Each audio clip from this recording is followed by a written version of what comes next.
দীর্ঘদিন বাইকের বয়স হয়ে গেলে ট্যাঙ্কির কালার হচ্ছে নষ্ট হয়ে যায়, সেক্ষেত্রে পুরো ট্যাঙ্কি হচ্ছে আপনি রং না করেও পারবেন। আজকে হচ্ছে আমরা একটা হিরো কোম্পানির বাইকের ট্যাঙ্কির কালার নষ্ট হয়ে যাওয়ার কারণে হচ্ছে আমরা এটা স্টিকার দিয়ে মডিফাই করে নতুন করে দিব। সে আমার ভিডিও দেখে অনেক দূর থেকে চলে আসলো। আমি খুব দক্ষভাবে এই বাইকটার ট্যাঙ্কির মডিফাইয়ের কাজটা কমপ্লিট করব। আমরা হচ্ছে ট্যাঙ্কিটা বফ করে তারপর হচ্ছে গ্যালাক্সি ব্ল্যাক পেপার দিয়ে মডিফাইয়ের কাজটা শুরু করে দেবো। এই পেপারটা হচ্ছে লেমিনেটিং, কোনো প্রকার কালার নষ্ট হওয়ার কোনো ভয় নাই।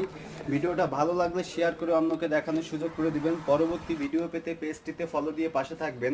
অনেকে অ্যাড্রেসটা জানতে চান, অ্যাড্রেসটা বাগেরহাট জেলা, চিতলমারি থানা, চিতলমারি পল্লী বিদ্যুতের সাথে শাওন স্টিকারের কাজ কমপ্লিট হয়ে যাওয়ার পর আমরা হিরোর যে মনোগ্রাম আছে, আমরা ট্যাঙ্কিতে দুটো মনোগ্রামও ব্যবহার করব। এখন দেখা যাচ্ছে ট্যাঙ্কিটা ফ্রেশ দেখাচ্ছে। ভিডিওটা কোথা থেকে দেখছেন অবশ্যই কমেন্টে বলবেন। সম্পূর্ণ ভিডিওর সাথে থাকার জন্য অসংখ্য ধন্যবাদ।